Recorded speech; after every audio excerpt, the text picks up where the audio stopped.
ನಿಮ್ಮ ಜೀವನದಲ್ಲಿ ಒಂದು ದೊಡ್ಡ ಕನಸಿದೆಯಾ? ಆ ಕನಸನ್ನ ನನಸು ಮಾಡಿಕೊಳ್ಳೋದು ಅಸಾಧ್ಯ ಅಂತ ನಿಮ್ಗೇನಾದ್ರೂ ಭಯ ಆಗ್ತಿದೆಯಾ? ಸ್ನೇಹಿತರೆ, ಜಗತ್ತಿನ ಅತಿ ಶ್ರೇಷ್ಠ ಲೇಖಕರಲ್ಲಿ ಒಬ್ಬರಾದ ಪೌಲೋ ಕೊಯೆಲೊ ಒಂದು ಮಾತು ಹೇಳ್ತಾರೆ. ನೀವು ಯಾವುದಾದರೂ ಒಂದು ವಿಷಯವನ್ನ ಮನಪೂರ್ವಕವಾಗಿ ಬಯಸಿದ್ರೆ ಇಡೀ ಬ್ರಹ್ಮಾಂಡವೇ ಅದನ್ನು ನಿಮಗೆ ಸಿಗುವಂತೆ ಮಾಡಲು ಸಂಚು ಹೂಡುತ್ತದೆ. ಇವತ್ತಿನ ವಿಡಿಯೋದಲ್ಲಿ ನಾವು ಜಗತ್ತಿನ ಕೋಟ್ಯಾಂತರ ಜನರ ಜೀವನವನ್ನೇ ಬದಲಾಯಿಸಿದ ಮಾಸ್ಟರ್ ಪೀಸ್ ಪುಸ್ತಕ ದಿ ಆಲ್ಕೆಮಿಸ್ಟ್ ಬಗ್ಗೆ ಸಂಪೂರ್ಣವಾಗಿ ತಿಳಿಯಲಿದ್ದೇವೆ. ಲೇಖಕರು ಈ ಅದ್ಭುತ ಕಥೆಯನ್ನ ಪ್ರಮುಖವಾಗಿ 2 ಭಾಗಗಳಲ್ಲಿ ಅಂದರೆ ಪಾರ್ಟ್ 1 ಮತ್ತು ಪಾರ್ಟ್ 2 ಅಲ್ಲಿ ವಿವರಿಸಿದ್ದಾರೆ. ಇವತ್ತಿನ ಈ ವಿಡಿಯೋದಲ್ಲಿ ನಾವು ಈ 2 ಭಾಗಗಳ ಜೊತೆಗೆ ಕೊನೆಯಲ್ಲಿ ಬರುವ ರೋಚಕವಾದ ಕ್ಲೈಮ್ಯಾಕ್ಸ್ ಅನ್ನು ಕೂಡ ಎಳೆಯಾಗಿ ನೋಡಲಿದ್ದೇವೆ. ಇದು ಕೇವಲ ಸ್ಯಾಂಟಿಯಾಗೋ ಅನ್ನೋ ಒಬ್ಬ ಹುಡುಗನ ಕಥೆಯಲ್ಲ, ಇದು ನಿಮ್ಮ ಮತ್ತು ನನ್ನ ಕಥೆ. ವಿಡಿಯೋ ಸ್ವಲ್ಪ ಉದ್ದ ಇರಬಹುದು, ಆದರೆ ನಾನು ಗ್ಯಾರಂಟಿ ಕೊಡ್ತೀನಿ, ಈ ವಿಡಿಯೋ ಮುಗಿಯುವಷ್ಟರಲ್ಲಿ ನಿಮ್ಮ ಜೀವನದ ಬಗ್ಗೆ ನಿಮ್ಗಿರೋ ದೃಷ್ಟಿಕೋನವೇ ಬದಲಾಗುತ್ತೆ. ಹಾಗಾಗಿ ದಯವಿಟ್ಟು ವಿಡಿಯೋನ ಸ್ಕಿಪ್ ಮಾಡದೆ ಕೊನೆವರೆಗೂ ನೋಡಿ. ಮುಂದೆ ಹೋಗೋದಕ್ಕೂ ಮೊದಲು ಇದೇ ರೀತಿಯ ಬುಕ್ ಸಮ್ಮರಿಗಳಿಗಾಗಿ ನಮ್ಮ ಕನ್ನಡ ಬುಕ್ಸ್ ನಾಲೆಡ್ಜ್ ಚಾನೆಲ್ಗೆ ಈಗಲೇ ಸಬ್ಸ್ಕ್ರೈಬ್ ಆಗಿ ಮತ್ತು ಲೈಕ್ ಮಾಡಿ. ಬನ್ನಿ, ಹಾಗಾದರೆ ತಡ ಮಾಡದೆ ಭಾಗ 1 ಅಂದರೆ ಪಾರ್ಟ್ 1 ರಿಂದ ಆ ಹುಡುಗನ ಸಾಹಸಮಯ ಪ್ರಯಾಣವನ್ನ ಶುರು ಮಾಡೋಣ. ನಮಸ್ಕಾರ ಸ್ನೇಹಿತರೆ, ಇವತ್ತಿನ ನಮ್ಮ ಕಥೆ ಶುರುವಾಗೋದು ಸ್ಪೇನ್ ದೇಶದ ಆಂಡಲೂಸಿಯಾ ಎಂಬ ಸುಂದರವಾದ ಪ್ರದೇಶದಲ್ಲಿ. ಅಲ್ಲಿ ಸ್ಯಾಂಟಿಯಾಗೋ ಎಂಬ ಹೆಸರಿನ ಒಬ್ಬ ಯುವಕನಿದ್ದ. ಅವನು ವೃತ್ತಿಯಲ್ಲಿ ಒಬ್ಬ ಕುರುಬ. ಒಂದು ದಿನ ಸಂಜೆ ಸೂರ್ಯ ಮುಳುಗುವ ಹೊತ್ತಿಗೆ ಸ್ಯಾಂಟಿಯಾಗೋ ತನ್ನ ಕುರಿಗಳ ಮಂದೆಯ ಜೊತೆ ಒಂದು ಹಾಳಾದ ಹಳೆಯ ಚರ್ಚ್ ಹತ್ತಿರ ಬಂದು ತಲುಪುತ್ತಾನೆ. ಆ ಚರ್ಚ್ನ ಮೇಲ್ಛಾವಣಿ ಬಿದ್ದು ಹೋಗಿತ್ತು ಮತ್ತು ಅಲ್ಲಿ ಒಂದು ದೊಡ್ಡ ಅತ್ತಿ ಮರ ಬೆಳೆದಿತ್ತು. ಸ್ಯಾಂಟಿಯಾಗೋ ನಿರ್ಧರಿಸ್ತಾನೆ, ಇವತ್ತು ರಾತ್ರಿ ನಾನು ಮತ್ತು ನನ್ನ ಕುರಿಗಳು ಇಲ್ಲೇ ಕಳೆಯೋಣ ಅಂತ. ಅವನು ಕುರಿಗಳನ್ನೆಲ್ಲ ಒಳಗೆ ಬಿಟ್ಟು ತಾನು ಆ ಅತ್ತಿ ಮರದ ಕೆಳಗೆ ಮಲಗ್ತಾನೆ. ತಾನು ಓದುತ್ತಿದ್ದ ಪುಸ್ತಕವನ್ನೇ ತಲೆದಿಂಬಾಗಿ ಇಟ್ಟುಕೊಂಡು ನಕ್ಷತ್ರಗಳನ್ನು ನೋಡ್ತಾ ನಿದ್ರೆಗೆ ಜಾರ್ತಾನೆ. ನಿಜ ಹೇಳ್ಬೇಕೆಂದ್ರೆ ಸ್ಯಾಂಟಿಯಾಗೋ ಒಬ್ಬ ಸಾಧಾರಣ ಕುರುಬನಾಗಿರಲಿಲ್ಲ. ಅವನು ಓದು ಬರಹ ಕಲಿತಿದ್ದ ಒಬ್ಬ ಬುದ್ಧಿವಂತ ಹುಡುಗ. ಅವನ ತಂದೆತಾಯಿ ತಮ್ಮ ಮಗ ದೊಡ್ಡ ಪಾದ್ರಿಯಾಗಬೇಕು, ಸಮಾಜದಲ್ಲಿ ಗೌರವ ಸಿಗಬೇಕು ಅಂತ ಆಸೆಪಟ್ಟಿದ್ರು. ಅದಕ್ಕಾಗಿ ಅವನನ್ನ ಶಾಲೆಗೂ ಸೇರಿಸಿದ್ರು. ಆದರೆ ಸ್ಯಾಂಟಿಯಾಗೋಗೆ ಒಂದೇ ಊರಿನಲ್ಲಿ 4 ಗೋಡೆಗಳ ಮಧ್ಯೆ ಬದುಕೋದು ಇಷ್ಟ ಇರಲಿಲ್ಲ. ಅವನಿಗೆ ಈ ವಿಶಾಲವಾದ ಪ್ರಪಂಚ ನೋಡಬೇಕು, ಹೊಸ ಹೊಸ ಜಾಗಗಳನ್ನು ನೋಡಬೇಕು, ಅಲ್ಲಿನ ಜನರನ್ನ ಮಾತನಾಡಿಸಬೇಕು ಎನ್ನುವ ತೀವ್ರವಾದ ಆಸೆಯಿತ್ತು. ಒಂದು ದಿನ ಅವನು ಧೈರ್ಯ ಮಾಡಿ ತಂದೆಗೆ ಹೇಳ್ತಾನೆ, ಅಪ್ಪ, ನನಗೆ ದೇವರ ಸೇವೆ ಮಾಡೋದಕ್ಕಿಂತ ದೇವರು ಸೃಷ್ಟಿ ಮಾಡಿರೋ ಈ ಪ್ರಪಂಚನ ಸುತ್ತಿ ನೋಡೋ ಆಸೆಯಿದೆ. ನಾನು ಪಾದ್ರಿಯಾಗಲ್ಲ, ಕುರುಬನಾಗ್ತೀನಿ ಎಂದು. ತಂದೆ ಸ್ವಲ್ಪ ಬೇಜಾರಾದ್ರೂ ಮಗನ ಆಸೆಗೆ ಒಪ್ಪಿ ಒಂದಷ್ಟು ಬಂಗಾರದ ನಾಣ್ಯಗಳನ್ನು ಕೊಟ್ಟು ಹರಸಿ ಕಳಿಸ್ತಾರೆ. ಅಂದಿನಿಂದ ಸ್ಯಾಂಟಿಯಾಗೋ ತನ್ನ ಕುರಿಗಳ ಜೊತೆ ಊರೂರು ಅಲಿಯುತ್ತಾ ಸ್ವತಂತ್ರವಾಗಿ ಬದುಕ್ತಿದ್ದ. ಅವನ ಕುರಿಗಳಿಗೆ ನೀರು ಮತ್ತು ಆಹಾರ ಸಿಕ್ಕರೆ ಸಾಕು, ಅವು ಆರಾಮಾಗಿ ಇರ್ತಿದ್ವು. ಸ್ಯಾಂಟಿಯಾಗೋಗೆ ಹೊಸ ಜಾಗ ನೋಡುವ ಆಸೆ ಈಡೇರುತ್ತಿತ್ತು. ಈಗ ಮತ್ತೆ ಆ ಹಳೆಯ ಚರ್ಚ್ಗೆ ಬರೋಣ. ಅಂದು ರಾತ್ರಿ ಸ್ಯಾಂಟಿಯಾಗೋ ನಿದ್ದೆ ಮಾಡ್ತಿದ್ದಾಗ ಅವನಿಗೆ ಒಂದು ವಿಚಿತ್ರವಾದ ಕನಸು ಬೀಳುತ್ತೆ. ಇದೇ ಕನಸು ಹಿಂದಿನ ವಾರ ಕೂಡ ಬಿದ್ದಿತ್ತು. ಆ ಕನಸಿನಲ್ಲಿ ಸ್ಯಾಂಟಿಯಾಗೋ ತನ್ನ ಕುರಿಗಳ ಜೊತೆ ಹುಲ್ಲುಗಾವಲಿನಲ್ಲಿರ್ತಾನೆ. ಆಗ ಅಲ್ಲಿಗೆ ಒಬ್ಬ ಚಿಕ್ಕ ಮಗು ಬರುತ್ತೆ. ಆ ಮಗು ಕುರಿಗಳ ಜೊತೆ ಆಟ ಆಡ್ತಾ ಇದ್ದಕ್ಕಿದ್ದಂತೆ ಸ್ಯಾಂಟಿಯಾಗೋನ ಕೈ ಹಿಡಿದು ಗಾಳಿಯಲ್ಲಿ ತೇಲಿಸಿಕೊಂಡು ದೂರದ ಈಜಿಪ್ಟ್ ದೇಶಕ್ಕೆ ಕರೆದುಕೊಂಡು ಹೋಗುತ್ತೆ. ಅಲ್ಲಿ ದೊಡ್ಡದಾದ ಪಿರಮಿಡ್ಗಳ ಮುಂದೆ ನಿಲ್ಲಿಸಿ ಆ ಮಗು ಸ್ಯಾಂಟಿಯಾಗೋಗೆ ಹೇಳುತ್ತೆ, ನೋಡು ಸ್ಯಾಂಟಿಯಾಗೋ, ಇಲ್ಲಿ ಅಡಗಿದೆ ನಿನ್ನ ನಿಧಿ. ನೀನು ಇಲ್ಲಿಗೆ ಬಂದ್ರೆ ನಿನಗೆ ಜಗತ್ತಿನ ಅತೀ ದೊಡ್ಡ ಸಂಪತ್ತು ಸಿಗುತ್ತೆ ಎಂದು. ಆ ಮಗು ನಿಧಿಯಿರೋ ನಿಖರವಾದ ಜಾಗವನ್ನ ತೋರಿಸೋಕೆ ಇನ್ನೇನು ಕೈ ಎತ್ತುತ್ತೆ. ಆದರೆ ಸಡನ್ನಾಗಿ ಸ್ಯಾಂಟಿಯಾಗೋಗೆ ಎಚ್ಚರವಾಗ್ಬಿಡುತ್ತೆ. ಸ್ಯಾಂಟಿಯಾಗೋಗೆ ಸಿಕ್ಕಾಪಟ್ಟೆ ಕೋಪ ಮತ್ತು ನಿರಾಸೆ ಆಗುತ್ತೆ. ಛೇ, 2ನೇ ಸಲನೂ ಆ ಮಗು ನಿಧಿ ಎಲ್ಲಿದೆ ಅಂತ ತೋರಿಸೋ ಮುಂಚೆನೇ ಎಚ್ಚರಾಯ್ತಲ್ಲ ಎಂದು ಅಂದ್ಕೊಳ್ತಾನೆ. ಅವನಿಗೆ ಈ ಕನಸಿನ ಅರ್ಥ ಏನು ಅಂತ ಗೊತ್ತಾಗಲ್ಲ. ಇದು ಬರೀ ಕನಸು ಅಥವಾ ದೇವರು ಕೊಡ್ತಿರೋ ಯಾವುದಾದ್ರೂ ಸೂಚನೆಯೋ? ಆದರೆ ಅವನಿಗೆ ಈಗ ಯೋಚನೆ ಮಾಡೋಕೆ ಸಮಯ ಇರಲಿಲ್ಲ.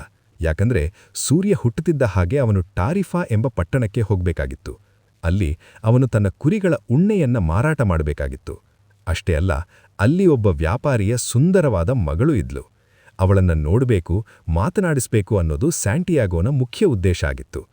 ಕುರಿಗಳನ್ನ ಎಬ್ಬಿಸಿ ಸ್ಯಾಂಟಿಯಾಗೋ ಟಾರಿಫಾ ಪಟ್ಟಣದ ಕಡೆಗೆ ಹೆಜ್ಜೆ ಹಾಕ್ತಾನೆ. ಆದರೆ ಅವನ ಮನಸ್ಸಿನಲ್ಲಿ ಮಾತ್ರ ಆ ಪಿರಮಿಡ್ ಮತ್ತು ನಿಧಿಯ ಕನಸು ಪದೇ ಪದೇ ಕಾಡ್ತಾ ಇತ್ತು. ಅವನಿಗೆ ಗೊತ್ತಿರಲಿಲ್ಲ, ಆ ಒಂದು ಸಣ್ಣ ಕನಸು ಅವನ ಇಡೀ ಜೀವನವನ್ನೇ ಬದಲಾಯಿಸಲಿದೆ ಎಂದು. ತಾರಿಫಾ ಪಟ್ಟಣಕ್ಕೆ ಬಂದ ಸ್ಯಾಂಟಿಯಾಗೋ ನೇರವಾಗಿ ಒಬ್ಬ ಮುದುಕಿ ಬಳಿಗೆ ಹೋಗುತ್ತಾನೆ. ಆಕೆ ಕನಸಿನ ಅರ್ಥ ಹೇಳುವವಳು ಎಂದು ಅಲ್ಲಿನ ಜನ ಹೇಳುತ್ತಿದ್ದರು. ಸ್ಯಾಂಟಿಯಾಗೋ ಆಕೆಗೆ ತನಗಾದ ಕನಸಿನ ಬಗ್ಗೆ ವಿವರಿಸುತ್ತಾನೆ. ಆ ಮುದುಕಿ ಅವನ ಕೈ ಹಿಡಿದು ಬಹಳ ಹೊತ್ತು ನೋಡುತ್ತಾಳೆ. ನಂತರ ಹೇಳುತ್ತಾಳೆ, ನೋಡು ಹುಡುಗ, ನಿನ್ನ ಕನಸು ದೇವರ ಭಾಷೆಯಲ್ಲಿದೆ. ಆ ಮಗು ಹೇಳಿದ್ದು ನಿಜ.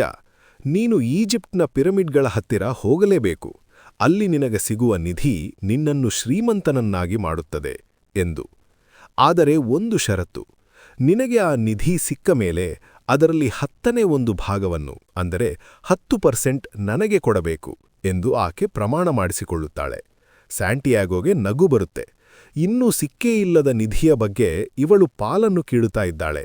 ಸರಿ, ಹೋಗಲಿ ಬಿಡು ಎಂದು ಒಪ್ಪಿಕೊಂಡು ಅಲ್ಲಿಂದ ಹೊರಬರುತ್ತಾನೆ. ಅವನಿಗೆ ಆಕೆಯ ಮಾತು ನಂಬಿಕೆಯಾಗುವುದಿಲ್ಲ. ಇದೆಲ್ಲ ಸುಳ್ಳು, ನಾನು ಸುಮ್ಮನೆ ಸಮಯ ಹಾಳು ಮಾಡಿಕೊಂಡೆ ಎಂದುಕೊಂಡು ತನ್ನ ಕುರಿಗಳ ಬಗ್ಗೆ ಮತ್ತು ಆ ವ್ಯಾಪಾರಿಯ ಮಗಳ ಬಗ್ಗೆ ಯೋಚನೆ ಮಾಡುತ್ತಾ ಪಾರ್ಕ್ ಒಂದರ ಬೆಂಚ್ ಮೇಲೆ ಕುಳಿತು ಒಂದು ಹೊಸ ಪುಸ್ತಕ ಓದಲು ಶುರು ಮಾಡುತ್ತಾನೆ. ಆಗ ಅವನ ಪಕ್ಕದಲ್ಲಿ ಬಂದು ಒಬ್ಬ ಮುದುಕ ಕೂತುಕೊಳ್ಳುತ್ತಾನೆ. ಸ್ಯಾಂಟಿಯಾಗೋಗೆ ಅವನ ಜೊತೆ ಮಾತನಾಡಲು ಇಷ್ಟ ಇರುವುದಿಲ್ಲ. ಆದರೆ ಆ ಮುದುಕ ಬಿಡದೇ ಮಾತನಾಡಿಸುತ್ತಾ, ನೀನು ಓದುತ್ತಿರುವ ಪುಸ್ತಕ ಯಾವುದು ಎಂದು ಕೇಳುತ್ತಾನೆ. ಸ್ಯಾಂಟಿಯಾಗೋಗೆ ಕಿರಿಕಿರಿಯಾಗುತ್ತೆ. ಆದರೆ ಆ ಮುದುಕ ಇದ್ದಕ್ಕಿದ್ದಂತೆ ಸ್ಯಾಂಟಿಯಾಗೋನ ಕಣ್ಣುಗಳಲ್ಲಿ ನೋಡಿ ಒಂದು ವಿಚಿತ್ರವಾದ ಮಾತು ಹೇಳುತ್ತಾನೆ. ಅವನು ಅಲ್ಲಿನ ಮರಳಿನ ಮೇಲೆ ಒಂದು ಕೋಲಿನಿಂದ ಏನನ್ನೋ ಬರೆಯುತ್ತಾನೆ. ಸ್ಯಾಂಟಿಯಾಗೋ ಅದನ್ನು ನೋಡಿ ಬೆಚ್ಚಿಬೀಳುತ್ತಾನೆ. ಯಾಕೆ ಗೊತ್ತಾ? ಆ ಮುದುಕ ಮರಳಿನ ಮೇಲೆ ಬರೆದಿದ್ದು ಸ್ಯಾಂಟಿಯಾಗೋನ ತಂದೆತಾಯಿಯ ಹೆಸರು, ಅವನ ಶಾಲೆಯ ಹೆಸರು ಮತ್ತು ಅಷ್ಟೇ ಅಲ್ಲ, ಸ್ಯಾಂಟಿಯಾಗೋ ಇದುವರೆಗೂ ಯಾರ ಬಳಿಯೂ ಹೇಳಿಕೊಳ್ಳದ ಆ ವ್ಯಾಪಾರಿಯ ಮಗಳ ಹೆಸರನ್ನು ಕೂಡ ಆಟ ಅಲ್ಲಿ ಬರೆದಿದ್ದ. ಸ್ಯಾಂಟಿಯಾಗೋಗೆ ಮೈನಡುಗಲು ಶುರುವಾಗುತ್ತೆ. ಯಾರು ನೀವು? ನನ್ನ ಬಗ್ಗೆ ಇದೆಲ್ಲ ನಿಮ್ಗೆ ಹೇಗ್ ಗೊತ್ತು ಎಂದು ಕೇಳುತ್ತಾನೆ. ಆಗ ಆ ಮುದುಕ ನಗುತ್ತಾ ಹೇಳ್ತಾನೆ, ನಾನು ಸೇಲಂನ ರಾಜ, ಕಿಂಗ್ ಆಫ್ ಸೇಲಂ. ನನ್ನ ಹೆಸರು ಮೆಲ್ಕಿಜೆಡೆಕ್ ಎಂದು. ಆ ರಾಜ ಸ್ಯಾಂಟಿಯಾಗೋಗೆ ಜೀವನದ ಅತ್ಯಂತ ದೊಡ್ಡ ಪಾಠವೊಂದನ್ನು ಹೇಳುತ್ತಾನೆ. ಮಗು, ಪ್ರತಿಯೊಬ್ಬರಿಗೂ ಜೀವನದಲ್ಲಿ ಒಂದು ಪರ್ಸನಲ್ ಲೆಜೆಂಡ್ ಅಥವಾ ಜೀವನೋದ್ದೇಶ ಅಂತ ಇರುತ್ತೆ. ನಾವು ಚಿಕ್ಕವರಿದ್ದಾಗ ನಮಗೆ ಅದು ಗೊತ್ತಿರುತ್ತೆ. ಆದರೆ ಬೆಳೆಯುತ್ತಾ ಹೋದಂತೆ ಸಮಾಜದ ಭಯ, ಬೇರೆಯವರ ಮಾತು ಕೇಳಿ ನಾವು ನಮ್ಮ ಕನಸನ್ನು ಮರೆತುಬಿಡ್ತೀವಿ. ನಂತರ ಆ ರಾಜ ಈ ಇಡೀ ಪುಸ್ತಕದ ಅತ್ಯಂತ ಪ್ರಸಿದ್ಧವಾದ ಮಾತನ್ನು ಹೇಳುತ್ತಾನೆ. ನೋಡು ಸ್ಯಾಂಟಿಯಾಗೋ, ನೀನು ಮನಃಪೂರ್ವಕವಾಗಿ ಏನನ್ನಾದರೂ ಬಯಸಿದರೆ ಇಡೀ ಬ್ರಹ್ಮಾಂಡವೇ ಅದು ನಿನಗೆ ಸಿಗುವಂತೆ ಮಾಡಲು ಸಂಚು ಹೂಡುತ್ತದೆ. ಸ್ಯಾಂಟಿಯಾಗೋಗೆ ರೋಮಾಂಚನವಾಗುತ್ತೆ. ಅವನಿಗೆ ತನ್ನ ಕನಸು ಸುಳ್ಳಲ್ಲ ಎಂದು ಅನಿಸಲು ಶುರುವಾಗುತ್ತೆ. ಆಗ ರಾಜ ಹೇಳುತ್ತಾನೆ, ನಿನ್ನ ಕನಸಿನ ನಿಧಿ ಪಿರಮಿಡ್ಗಳ ಬಳಿಯಿದೆ. ಅಲ್ಲಿಗೆ ಹೋಗುವ ದಾರಿಯನ್ನು ನಾನು ನಿನಗೆ ಹೇಳಿಕೊಡ್ತೀನಿ. ಆದರೆ ಅದಕ್ಕೆ ಪ್ರತಿಯಾಗಿ ನಿನ್ನ ಬಳಿ ಇರುವ ಕುರಿಗಳಲ್ಲಿ 10ನೇ ಭಾಗವನ್ನು ನನಗೆ ಕೊಡಬೇಕು ಎಂದು. ಸ್ಯಾಂಟಿಯಾಗೋ ಯೋಚನೆಗೆ ಬೀಳುತ್ತಾನೆ. ಒಂದು ಕಡೆ ತನಗೆ ಪರಿಚಯವಿರುವ ಕುರಿಗಳು, ತನ್ನ ಊರು, ಆ ಹುಡುಗಿ, ಇನ್ನೊಂದು ಕಡೆ ಗೊತ್ತೇ ಇಲ್ಲದ ದೇಶ, ಅಪರಿಚಿತ ದಾರಿ ಮತ್ತು ಅನಿಶ್ಚಿತವಾದ ನಿಧಿ. ರಿಸ್ಕ್ ತೆಗೆದುಕೊಳ್ಳಬೇಕಾ ಅಥವಾ ಇದ್ದಲ್ಲೇ ಇರಬೇಕಾ? ಕೊನೆಗೆ ಸ್ಯಾಂಟಿಯಾಗೋ ಧೈರ್ಯ ಮಾಡುತ್ತಾನೆ. ನನ್ನ ಕನಸಿಗಿಂತ ದೊಡ್ಡದು ಯಾವುದೂ ಇಲ್ಲ ಎಂದು ನಿರ್ಧರಿಸಿ ತನ್ನ ಕುರಿಗಳನ್ನು ಮಾರಿ ರಾಜನಿಗೆ ಆತನ ಪಾಲನ್ನು ಕೊಡುತ್ತಾನೆ. ರಾಜ ಅವನಿಗೆ ದಾರಿ ಹೇಳಿಕೊಟ್ಟು ಜೊತೆಗೆ 2 ವಿಶೇಷವಾದ ಕಲ್ಲುಗಳನ್ನು ಕೊಡುತ್ತಾನೆ, ಉರಿಮ್ ಮತ್ತು ತುಮ್ಮಿಮ್ಗಳು. ನಿನಗೆ ದಾರಿಯಲ್ಲಿ ಗೊಂದಲವಾದರೆ ಈ ಕಲ್ಲುಗಳು ನಿನಗೆ ಸಹಾಯ ಮಾಡುತ್ತವೆ. ಶಕುನಗಳನ್ನು ನಂಬು ಎಂದು ಹೇಳಿ ಆ ರಾಜ ಮಾಯವಾಗುತ್ತಾನೆ. ಈಗ ಸ್ಯಾಂಟಿಯಾಗೋ ಒಬ್ಬಂಟಿ. ಕೈಯಲ್ಲಿ ಹಣವಿದೆ, ಮನಸ್ಸಿನಲ್ಲಿ ಕನಸಿದೆ. ಅವನು ಆಫ್ರಿಕಾ ಖಂಡಕ್ಕೆ ಹೋಗುವ ಹಡಗನ್ನು ಹತ್ತುತ್ತಾನೆ. ಆದರೆ ಅವನಿಗೆ ಗೊತ್ತಿರಲಿಲ್ಲ, ಆಫ್ರಿಕಾದಲ್ಲಿ ಅವನನ್ನು ಒಂದು ದೊಡ್ಡ ಆಘಾತ ಕಾಯುತ್ತಿದೆ ಎಂದು. ಸ್ಪೇನ್ ದೇಶವನ್ನು ಬಿಟ್ಟು ಸ್ಯಾಂಟಿಯಾಗೋ ಆಫ್ರಿಕಾದ ಟ್ಯಾಂಜಿಯರ್ ಎಂಬ ದೊಡ್ಡ ಪೋರ್ಟ್ಗೆ ಬಂದು ಇಳಿಯುತ್ತಾನೆ. ಮೊದಲ ಬಾರಿಗೆ ಅವನಿಗೆ ತುಂಬಾ ಒಂಟಿತನ ಕಾಡೋಕೆ ಶುರುವಾಗುತ್ತೆ. ಯಾಕೆ ಗೊತ್ತಾ? ಅಲ್ಲಿ ಯಾರಿಗೂ ಅವನ ಭಾಷೆ ಬರುವುದಿಲ್ಲ. ಎಲ್ಲರೂ ಅರೇಬಿಕ್ ಭಾಷೆಯಲ್ಲಿ ಮಾತನಾಡುತ್ತಿರುತ್ತಾರೆ. ಜನರ ವೇಷಭೂಷಣ, ಆಚಾರ ವಿಚಾರ ಎಲ್ಲವೂ ಬೇರೆ ರೀತಿಯಾಗಿರುತ್ತೆ. ಒಂದು ಬಾರ್ನಲ್ಲಿ ಕುಳಿತುಕೊಂಡಾಗ ಅವನಿಗೊಬ್ಬ ಯುವಕ ಸಿಗುತ್ತಾನೆ. ಆ ಯುವಕ ಸ್ಪ್ಯಾನಿಷ್ ಭಾಷೆ ಮಾತನಾಡುವುದನ್ನು ಕಂಡಾಗ ಸ್ಯಾಂಟಿಯಾಗೋಗೆ, ಹಮ್ಮಯ್ಯ, ನನ್ನ ಭಾಷೆ ಮಾತಾಡೋ ಯಾರೋ ಒಬ್ರು ಸಿಕ್ಕಿದ್ರಲ್ಲ ಅಂತ ತುಂಬ ಖುಷಿಯಾಗುತ್ತೆ. ಅವನು ಆ ಯುವಕನಿಗೆ ತನ್ನ ಕನಸಿನ ಬಗ್ಗೆ, ಪಿರಮಿಡ್ಗಳ ಬಗ್ಗೆ ಎಲ್ಲವನ್ನೂ ಹೇಳಿಕೊಳ್ಳುತ್ತಾನೆ. ಆ ಯುವಕ, ಓ ಪಿರಮಿಡ್ಗಳ, ಅದಕ್ಕೇನು, ನಾನು ನಿನ್ನನ್ನ ಅಲ್ಲಿಗೆ ಕರ್ಕೊಂಡು ಹೋಗ್ತೀನಿ. ಆದ್ರೆ ನಮಗೆ ಮರುಭೂಮಿ ದಾಟೋಕೆ ಒಂಟೆಗಳು ಬೇಕು. ಅದನ್ನ ಖರೀದಿ ಮಾಡೋಕೆ ನಿನ್ನ ಹತ್ತಿರ ಇರೋ ಹಣ ಕೊಡು ಅಂತ ಕೇಳುತ್ತಾನೆ. ಸ್ಯಾಂಟಿಯಾಗೋಗೆ ಅವನ ಮೇಲೆ ಪೂರ್ತಿ ನಂಬಿಕೆ ಬರುತ್ತೆ. ಯಾಕೆಂದ್ರೆ ಅವನು ತನ್ನದೇ ಭಾಷೆಯವನಲ್ವಾ. ಅವರಿಬ್ಬರೂ ಮಾರ್ಕೆಟ್ಗೆ ಹೋಗ್ತಾರೆ. ಅಲ್ಲಿ ಜನರ ಜಂಗುಳಿ ತುಂಬಾ ಇರುತ್ತೆ. ಸ್ಯಾಂಟಿಯಾಗೋ ಆ ಯುವಕನ ಕಡೆಯಿಂದ ಕಣ್ಣು ತೆಗೆಯದೇ ನೋಡ್ತಾ ಇರ್ತಾನೆ, ಎಲ್ಲಿ ಅವನು ಹಣ ತಗೊಂಡು ಓಡಿ ಹೋಗ್ಬಿಡ್ತಾನೋ ಅಂತ. ಆದ್ರೆ ಒಂದು ಅಂಗಡಿಯ ಮುಂದೆ ಅತ್ಯಂತ ಸುಂದರವಾದ ರತ್ನಗಳು ಮಿನುಗುವ ಒಂದು ಕತ್ತಿ ಸ್ಯಾಂಟಿಯಾಗೋನ ಕಣ್ಣಿಗೆ ಬೀಳುತ್ತೆ. ಅವನು ಅದನ್ನೇ ನೋಡ್ತಾ ಮೈಮರೆತು ಬಿಡ್ತಾನೆ. ನಾನು ವಾಪಸ್ ಬರುವಾಗ ಇದನ್ನ ಖಂಡಿತ ಖರೀದಿ ಮಾಡ್ತೀನಿ ಅಂತ ಯೋಚನೆ ಮಾಡ್ತಾ ಪಕ್ಕದಲ್ಲಿ ನೋಡಿದ್ರೆ ಆ ಯುವಕ ಮಾಯ. ಸ್ಯಾಂಟಿಯಾಗೋಗೆ ಎದೆ ಧಗ್ಧಗ್ ಅನ್ನೋಕೆ ಶುರುವಾಗುತ್ತೆ. ಅವನು ಎಲ್ಲಾದ್ರೂ ಸುಮ್ನೆ ಹೋಗಿರ್ಬೇಕು, ಬರ್ತಾನೆ ಅಂತ ಕಾಯ್ತಾನೆ. ಮಧ್ಯಾಹ್ನ ಆಯ್ತು, ಸಂಜೆ ಆಯ್ತು, ರಾತ್ರಿ ಆಯ್ತು, ಆ ಯುವಕ ಬರ್ಲೇ ಇಲ್ಲ. ಸ್ಯಾಂಟಿಯಾಗೋ ತನ್ನ ಹತ್ತಿರ ಇದ್ದ ಎಲ್ಲಾ ಹಣವನ್ನೂ ಕಳೆದುಕೊಂಡಿದ್ದ. ಅವನು ಈಗ ಒಬ್ಬ ಪರದೇಶಿ ನೆಲದಲ್ಲಿ ಕೈಯಲ್ಲಿ ಬಿಡಿ ಕಾಸು ಇಲ್ಲದೆ ನಿಂತಿದ್ದ. ಅವನ ಖುಷಿ, ಕನಸು ಎಲ್ಲವೂ ಚೂರುಚೂರಾಗಿತ್ತು. ಅವನು ಮಗುವಿನ ತರಹ ಅಳೋಕೆ ಶುರು ಮಾಡ್ತಾನೆ. ದೇವರು ನನಗೆ ಅನ್ಯಾಯ ಮಾಡಿದ, ನನ್ನನ್ನ ನಂಬಿಸಿ ಮೋಸ ಮಾಡಿದ ಅಂತ ಬೈದಾಡ್ತಾನೆ. ಆದರೆ ಅವನ ಕಿಸೆಯಲ್ಲಿದ್ದ ಆ ರಾಜ ಕೊಟ್ಟ ಉರಿಂ ಮತ್ತು ತುಂಬಿಂ ಕಲ್ಲುಗಳು ಅವನ ಕೈಗೆ ಸಿಗುತ್ತೆ. ಅವುಗಳ ಸ್ಪರ್ಶ ಅವನಿಗೆ ಧೈರ್ಯ ತುಂಬುತ್ತೆ. ಆ ಕ್ಷಣ ಅವನೊಂದು ದೊಡ್ಡ ನಿರ್ಧಾರ ಮಾಡ್ತಾನೆ. ನಾನು ಮೋಸ ಹೋದ ಒಬ್ಬ ಬಡವ ಅಲ್ಲ. ನಾನು ನನ್ನ ಕನಸಿನ ನಿಧಿಯನ್ನ ಹುಡುಕೋಕೆ ಹೊರಟಿರುವ ಒಬ್ಬ ಸಾಹಸಿ, ಅಡ್ವೆಂಚರರ್. ಹಣ ಹೋಯ್ತು, ಆದರೆ ಜೀವ ಇದೆ, ಧೈರ್ಯ ಇದೆ. ಈಗ ಮುಂದೆ ಹೇಗೆ? ಹಣ ಇಲ್ಲದೆ ಪಿರಮಿಡ್ಗೆ ಹೋಗೋದು ಹೇಗೆ? ಸ್ಯಾಂಟಿಯಾಗೋ ಹೊಟ್ಟೆಪಾಡಿಗಾಗಿ ಕೆಲಸ ಹುಡುಕೋಕೆ ಶುರು ಮಾಡ್ತಾನೆ. ಆಗ ಅವನಿಗೆ ಬೆಟ್ಟದ ಮೇಲೆ ಒಂದು ಅಂಗಡಿ ಕಣ್ಣಿಗೆ ಬೀಳುತ್ತೆ. ಅದು ಒಂದು ಕ್ರಿಸ್ಟಲ್ ಅಂದ್ರೆ ಸ್ಫಟಿಕ ಗಾಜಿನ ಸಾಮಾನುಗಳ ಅಂಗಡಿ. ಆದರೆ ಆ ಅಂಗಡಿ ತುಂಬಾ ಹಳೆಯದಾಗಿತ್ತು. ಯಾರು ಅಂದ್ರೆ ಗ್ರಾಹಕರು, ಕಸ್ಟಮರ್ಸ್ ಬರ್ತಾ ಇರಲಿಲ್ಲ. ಸ್ಯಾಂಟಿಯಾಗೋ ಆ ಅಂಗಡಿ ಮಾಲೀಕನ ಹತ್ರ ಹೋಗಿ, ನಾನು ನಿನ್ನ ಅಂಗಡಿ ಕಿಟಿಕಿಗಳನ್ನ ಕ್ಲೀನ್ ಮಾಡಿಕೊಡ್ತೀನಿ, ಬದಲಾಗಿ ನನಗೆ ಊಟ ಕೊಡು ಸಾಕು ಅಂತ ಕೇಳ್ತಾನೆ. ಆ ಮಾಲೀಕ ಸುಮ್ಮನೆ ನೋಡ್ತಾ ನಿಂತಿರ್ತಾನೆ. ಸ್ಯಾಂಟಿಯಾಗೋ ಕಿಟಿಕಿಗಳನ್ನ ಒರೆಸೋಕೆ ಶುರು ಮಾಡ್ತಾನೆ. ಅವನು ಕೆಲಸ ಮಾಡ್ತಾ ಇದ್ದಾಗ ಇಬ್ಬರು ಗ್ರಾಹಕರು ಬಂದು ಕ್ರಿಸ್ಟಲ್ ಸಾಮಾನುಗಳನ್ನ ಖರೀದಿ ಮಾಡ್ತಾರೆ. ಇದನ್ನ ನೋಡಿದ ಮಾಲೀಕನಿಗೆ ಆಶ್ಚರ್ಯ ಆಗುತ್ತೆ. ಈ ಹುಡುಗ ಬಂದ ಮೇಲೆ ವ್ಯಾಪಾರ ಆಯ್ತಲ್ಲ ಅಂತ. ಮಾಲೀಕ ಸ್ಯಾಂಟಿಯಾಗೋಗೆ ಊಟ ಕೊಡಿಸ್ತಾನೆ. ಊಟ ಆದ್ಮೇಲೆ ಸ್ಯಾಂಟಿಯಾಗೋ ಕೇಳ್ತಾನೆ, ನನ್ನ ಹತ್ರ ಪಿರಮಿಡ್ಗೆ ಹೋಗೋಕೆ ಹಣ ಇಲ್ಲ, ನಾನು ಇಲ್ಲಿ ಕೆಲಸ ಮಾಡ್ತೀನಿ, ನನಗೆ ಹಣ ಕೊಡ್ತೀರಾ ಅಂತ. ಆಗ ಆ ಮಾಲೀಕ ನಗುತ್ತಾ ಹೇಳ್ತಾನೆ, ಹುಡುಗ, ನಿನ್ನ ಹತ್ರ ಇರೋ ಹಣ ಪಿರಮಿಡ್ಗೆ ಹೋಗೋಕೆ ಸಾಲಲ್ಲ. ನೀನು ಇಲ್ಲೇ ಕೆಲಸ ಮಾಡಿ ನನ್ ಜೊತೆ ಸೇರಿ ವ್ಯಾಪಾರ ಮಾಡಿ ಹಣ ಸಂಪಾದಿಸಿ ಆಮೇಲೆ ಹೋಗು ಅಂತ ಆಫರ್ ಕೊಡ್ತಾನೆ. ಸ್ಯಾಂಟಿಯಾಗೋಗೆ ಬೇರೆ ದಾರಿ ಇರಲಿಲ್ಲ. ಅವನು ಆ ಕ್ರಿಸ್ಟಲ್ ಅಂಗಡಿಯಲ್ಲಿ ಕೆಲಸ ಮಾಡೋಕೆ ಒಪ್ಪಿಕೊಳ್ತಾನೆ. ಹೀಗೆ ಪಿರಮಿಡ್ಸ್ ಹುಡುಕಿ ಹೊರಟ ಸ್ಯಾಂಟಿಯಾಗೋ ಈಗ ಒಂದು ಸಣ್ಣ ಅಂಗಡಿಯಲ್ಲಿ ಕೆಲಸದ ಆಳಾಗಿಬಿಟ್ಟ. ಸಾಂಟಿಯಾಗೋ ಆ ಕ್ರಿಸ್ಟಲ್ ಅಂಗಡಿಯಲ್ಲಿ ಕೆಲಸಕ್ಕೆ ಸೇರಿಕೊಂಡ. ದಿನವಿಡೀ ಗಾಜಿನ ಸಾಮಾನುಗಳನ್ನು ಒರೆಸಿ ಕಪಾಟುಗಳನ್ನು ಸ್ವಚ್ಛ ಮಾಡುವುದು ಅವನ ಕೆಲಸವಾಗಿತ್ತು. ಆದರೆ ಸಾಂಟಿಯಾಗೋ ಸುಮ್ಮನೆ ಕೂರುವವನಲ್ಲ. ಅವನಿಗೆ ಬಿಸ್ನೆಸ್ ಮಾಡುವುದು ಹೇಗೆ ಎಂದು ಚೆನ್ನಾಗಿ ಗೊತ್ತಿತ್ತು. ಅವನು ಗಮನಿಸಿದ, ಆ ಅಂಗಡಿ ಒಂದು ಬೆಟ್ಟದ ಮೇಲಿತ್ತು. ಜನ ಬೆಟ್ಟ ಹತ್ತಿ ಬರುವಾಗ ಸುಸ್ತಾಗಿರುತ್ತಾರೆ. ಹಾಗಾಗಿ ಅಂಗಡಿಯ ಹೊರಗೆ ಒಂದು ಟೇಬಲ್ ಹಾಕಿ ಅದರ ಮೇಲೆ ಸುಂದರವಾದ ಕ್ರಿಸ್ಟಲ್ ಲೋಟಗಳನ್ನು ಜೋಡಿಸಿದರೆ ಜನ ಆಕರ್ಷಿತರಾಗ್ತಾರೆ ಎಂದು ಪ್ಲಾನ್ ಮಾಡಿದ. ಆದರೆ ಅಂಗಡಿ ಮಾಲೀಕನಿಗೆ ಭಯ. ಅಯ್ಯೋ, ಯಾರಾದ್ರೂ ತಳ್ಳಿದ್ರೆ ಲೋಟಗಳೆಲ್ಲ ಒಡೆದು ಹೋಗುತ್ತೆ ಅಂತ ಹಿಂದೇಟ್ ಹಾಕ್ತಾರೆ. ಆಗ ಸಾಂಟಿಯಾಗೋ ಹೇಳ್ತಾನೆ, ನೋಡಿ ಮಾಲೀಕರೇ, ರಿಸ್ಕ್ ತಗೊಳ್ಳದೆ ಜೀವನದಲ್ಲಿ ಏನೂ ಸಿಗಲ್ಲ. ನಾನು ನನ್ನ ಕುರಿಗಳನ್ನ ರಿಸ್ಕ್ ತಗೊಂಡೇ ಮೇಯಿಸ್ತಾ ಇದ್ದೆ ಅಂತ ಒಪ್ಪಿಸ್ತಾನೆ. ಸಾಂಟಿಯಾಗೋ ಹೇಳಿದ ಹಾಗೆ ಮಾಡಿದ ಮೇಲೆ ವ್ಯಾಪಾರ ಜೋರಾಗಿ ನಡೆಯೋಕೆ ಶುರುವಾಗುತ್ತೆ. ಜನ ಸಾಲುಗಟ್ಟಿ ಬರ್ತಾರೆ. ಸ್ವಲ್ಪ ದಿನಗಳ ನಂತರ ಸಾಂಟಿಯಾಗೋ ಇನ್ನೊಂದು ಐಡಿಯಾ ಕೊಡ್ತಾನೆ. ನಮ್ಮ ಅಂಗಡಿಗೆ ಬರೋವರಿಗೆ ಬರೀ ನೀರು ಕೊಡೋ ಬದಲು ಈ ಸುಂದರವಾದ ಕ್ರಿಸ್ಟಲ್ ಗ್ಲಾಸ್ನಲ್ಲಿ ಪುದೀನಾ ಟೀ ಅಂದ್ರೆ ಮಿಂಟ್ ಟೀ ಮಾಡಿಕೊಡೋಣ ಅಂತ. ಮಾಲೀಕನಿಗ ಮತ್ತೆ ಭಯ, ಆದ್ರೂ ಒಪ್ಪಿಕೊಳ್ತಾನೆ.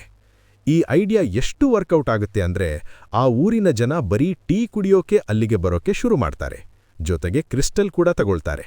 ಅಂಗಡಿ ಫೇಮಸ್ ಆಗ್ಬಿಡುತ್ತೆ. ಒಂದು ದಿನ ಆ ಅಂಗಡಿ ಮಾಲೀಕ ಸಾಂಟಿಯಾಗೋ ಹತ್ತಿರ ಮನಸ್ಸು ಬಿಚ್ಚಿ ಮಾತಾಡ್ತಾನೆ. ನೋಡು ಹುಡುಗ, ನನಗೆ ಮೆಕ್ಕಾಗೆ ಹೋಗ್ಬೇಕು ಅಂತ ಚಿಕ್ಕ ವಯಸ್ಸಿನಿಂದ ಆಸೆ, ಆದ್ರೆ ನಾನು ಹೋಗಲ್ಲ ಅಂತ. ಸಾಂಟಿಯಾಗೋಗೆ ಆಶ್ಚರ್ಯ. ಯಾಕೆ, ನಿಮ್ಹತ್ರ ಈಗ ಬೇಕಾದಷ್ಟು ಹಣ ಇದೆಯಲ್ಲ ಅಂತ ಕೇಳ್ತಾನೆ. ಆಗ ಮಾಲೀಕ ಹೇಳ್ತಾನೆ, ನನ್ನ ಕನಸು ಮೆಕ್ಕಾಗೆ ಹೋಗೋದು, ಅದೇ ನನ್ನ ಬದುಕಿಗೆ ಒಂದು ಅರ್ಥ. ಒಂದು ವೇಳೆ ನಾನು ಮೆಕ್ಕಾಗೆ ಹೋಗಿ ಬಂದುಬಿಟ್ರೆ ನನ್ನ ಜೀವನದಲ್ಲಿ ಸಾಧಿಸೋಕೆ ಇನ್ನೇನೂ ಇರೋದಿಲ್ಲ.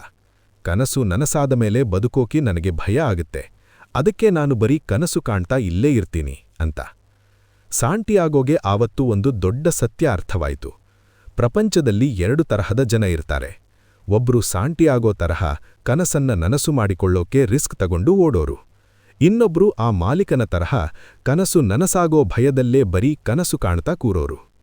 ಹೀಗೆ 1 ತಿಂಗಳು 2 ತಿಂಗಳಲ್ಲ, ಬರೋಬ್ಬರಿ 11 ತಿಂಗಳು ಕಳೆಯುತ್ತೆ. ಸಾಂಟಿಯಾಗೋ ಹತ್ತಿರ ಈಗ ಬೇಕಾದಷ್ಟು ಹಣ ಸೇರಿಕೊಂಡಿತ್ತು.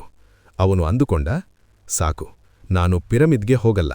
ಈ ಹಣ ತಗೊಂಡು ವಾಪಸ್ ನನ್ನ ಊರಿಗೆ ಹೋಗಿ ಮೊದಲಿಗಿಂತ ಜಾಸ್ತಿ ಕುರಿಗಳನ್ನ ತಗೊಂಡು ರಾಜನ ತರಹ ಬದುಕ್ತೀನಿ ಅಂತ.